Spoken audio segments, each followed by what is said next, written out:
About a month ago, I dropped my OnePlus 6 review, and I said a lot of great things about the phone, and I'm still going to continue to say the same things, but I've had more time to use the phone. Even though my Pixel 2 XL is my daily driver, I find myself going back to the OnePlus 6, and I can't really figure out why. So I decided to sit down to actually talk about the things that makes me come back to this phone every single time, and the things that make this phone a little bit different than other phones that I've used in the market. And why did I come back to the phone? Normally when I'm done with the review, I put it away. I may grab it 6 months later to do an updated video, but I actually kept coming back to the phone. So we're gonna discover why in this video. I'm Kevin the Tech Ninja, and let's take a look.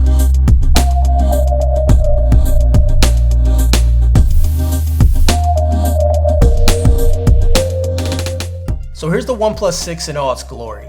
It's been updated several times since I received it, and a lot of the notes says that stability and battery life and also camera. And those are things that are really important to me because you have a whole bunch of really good phones out there, but when you find the phones that actually match things that you're into and things that are important to you, that's when you find your favorite phone.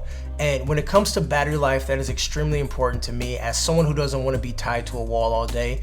And when it comes to camera, I don't need a great camera. Although I love a great camera, I just want a fast, reliable camera and stability. I don't use my phone all day. I use my phone like 3-minute bursts throughout the day. So I use my phone, check email and be done, or I'll check Reddit or something like that, check comments, check Twitter and stuff like that, and then be done so I can get in and do what I need to do and then pop back out. And I think this phone does a great job at that. Now there are some things that it's lacking, obviously, when it comes to the speaker. You don't have that great speaker experience that you do like with the Pixel 2 XL or any phone that has dual speakers. And also, I kind of alluded to this earlier, it doesn't have that killer camera like the Pixel has as well. And it doesn't match up to Samsung as well when it comes to cameras, but it's like 1A and 1B when it comes to Samsung versus OnePlus. But when it comes to Pixel, it's just a whole nother level as far as camera. But the phone is $300 cheaper for very comparable internal specs. And that's something that's important. And one thing that I may have glazed over during my review is the screen. The screen on the OnePlus 6 is really good. Maybe because I've been using the Pixel and the Pixel has a really bad screen. The OnePlus 6 screen is just fantastic. The image just jumps off at you. The image looks really, really good. And it's just a really nice phone to hold in your hand. And as far as in hand, the ergonomics in the hand, it's just nice. It just fits in the back of my hand really well, and it just pushes back a little bit because the back is slightly curved. So what it does, it pushes back further in my hand, and it just gives you a nice in-hand experience. And that's sort of what I want from a phone. Now the back is glass, so you do have this reflective glass a little bit. It picks up a lot of different debris, little hairs, little dust, and also this crazy amount of fingerprints. I've been saying this in every video forever. It's a fingerprint magnet. Well, this is definitely the case. It is a fingerprint magnet. And also with glass backs, one good thing that you get is wireless charging. However, OnePlus did not give wireless charging or did not provide wireless charging for this phone for whatever reason that is. So I don't have the ability to set it on my wireless charger like I do with my Samsung phone and get that wireless charging. But you do have dash charging, which is that extremely fast charging that you can get from OnePlus. You plug it in for about 30 minutes, you get around 60% of battery life, which in turn for 60% of battery life, that's about a day's usage. For me, in my usage, it's about a full day. So I get a full day battery plugging in for 30 minutes. I can definitely deal with that. Now another thing that makes OnePlus really, really great is the software. I know OnePlus came out, they started using CyanogenMod, which is a great software. It's kind of I would say it's a hacked software. It's what we used to call a ROM. And it's not CyanogenMod anymore, but it brings a lot of the same capabilities from CyanogenMod. You have a lot of these features baked into the phone that is just really good. It's not bloatware, but it's actually features you may use. So let me show you one really quick. All right, some of the features I do want to talk about in the software. You do have this alert slider, which I've mentioned before, but on the side right here, you can slide this up and down, and that can change the alerts quickly. So you can go from ring to vibrate to silent. Here we go, silent. I struggle right there to silent. I keep my phone on silent most of the time, or I may have it on vibrate. Silent is just a nice way that you can always know what status your phone is in at all times. In the alert slider, it actually lets you customize it a little bit further, which is definitely nice. Definitely something I like, which is something that I've used more and more. At the buttons down here, you could change a lot of these buttons at the bottom. You could swap the buttons to make them more like Samsung if you're coming from Samsung, and all these customization options, which is nice. So for example, if you hit the back button, if you do a long press, you can do something. If you do a double tap, you can do something else. So you have a ton of options, which is really nice. One that I used to use a lot was long press will actually turn off screen. So if I do a long press right here, it'll turn the screen off, which is definitely cool. The face to unlock has gotten tremendously better, but with face to unlock, I would say it's not as secure as using a fingerprint, but for me and my usage, face to unlock works really well. So I just do this, look at the phone, and I'm in the phone. It's very fast, a very fluid move. I'm gonna show you again. Boom, boom, I'm in the phone in just a couple of milliseconds, which is definitely nice. Now, another feature that I just found out about, and something that I don't really need, but for a lot of people who may have a shared phone or wanna hide something from someone, there's this little hidden menu. If you slide to the left here, you now have hidden space. Now in the hidden space, you can drop icons. So for example, let's say I can drop Dropbox, Drive, and Duo, right?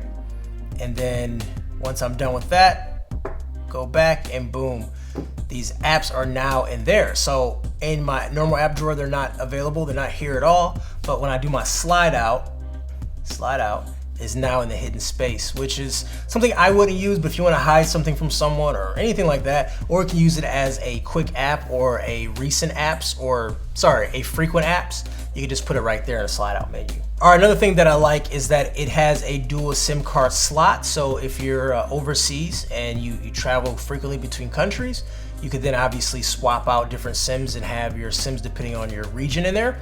Or if you have a work SIM and a non-work SIM, you can go into your SIM card management and turn off one SIM when you're not at work and things like that. Also, it's compatible with Verizon, which is definitely nice for me as a person that has a Verizon line and has a T-Mobile line. I can put the SIM card between both phones and it's not a big deal at all for me. Some phones do not support all the Verizon bands or all the T-Mobile bands, and you have this like half service with the OnePlus. As far as I know, all the bands that are in my area are compatible with the OnePlus phone, and that just makes things a whole lot nicer. Now, as you can kind of see as I'm zipping through the phone, performance is extremely fast on this phone, and that's something that I really like about OnePlus devices. OnePlus is always very fast, always have fast phones, and this is no exception right here. This phone is no slouch. We have there's two variants. There's 4 GB and 6 GB variant, and both phones to me feels equally fast. I've used the 6 and used the 4, and both phones are just smoking phones or smokers. So and I think that goes down to software optimization. The software feels extremely light, extremely fluid, and everything just works really, really fast on this phone, and that's really, really fun to use. As I said, I use the phone in a couple minutes burst at a time, so when I have the ability to use the phone, it is just nice that I can pop into the phone, use it, and get back off without having to worry about apps closing and all this inconsistent stuff too. So really nice. Just, any app I go to, scrolling is very fluid. It opens instantly. I can pop between multiple apps at the same time. It's just really, really nice and very smooth. Really excited and really happy about this performance of this phone. Now, OnePlus also has accessories for this phone, like first-party accessories, OEM accessories, which is definitely nice. So you can get an official screen protector, different backing, different cases, and things like that, which is nice. Because a lot of times if you buy a phone that's not a Samsung or an iPhone, you have issues getting proper accessories. Well, OnePlus had those things ready available day one, which I definitely do appreciate on that too. Also, if you do want a D-brand skin to kind of cover this back up, maybe switch out a color, get the dragon skin or camel skin. I typically have a D-brand skin on my phones, but I peeled it off for this video to kind of show the back. Yeah, you can get a D-brand skin. Links down below.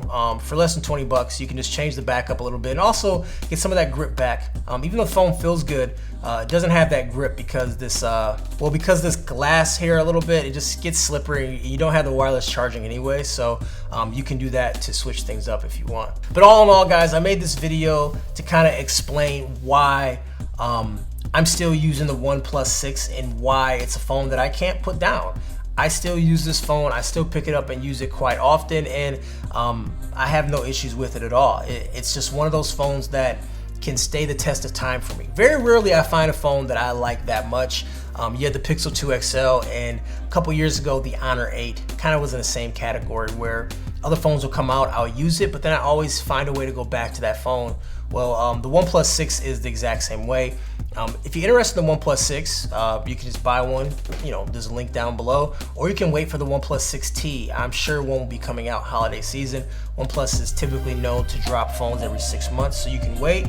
But if you need a phone right now for around 500 bucks, OnePlus 6 is the best phone you can buy right now. Anyways, guys, I'm Kevin the Tech Ninja. I wanted to share with you my OnePlus 6 experience. If you have any questions, please leave it down below. Also, first time watching this video, I make tech videos from smart homes to cell phones and anything in between. So make sure you leave a comment and also subscribe too if you're checking me out for the first time. Anyways, guys, I'm Kevin the Tech Ninja. There is a ninja head on my wall. Hoya! And I'll talk to you guys later.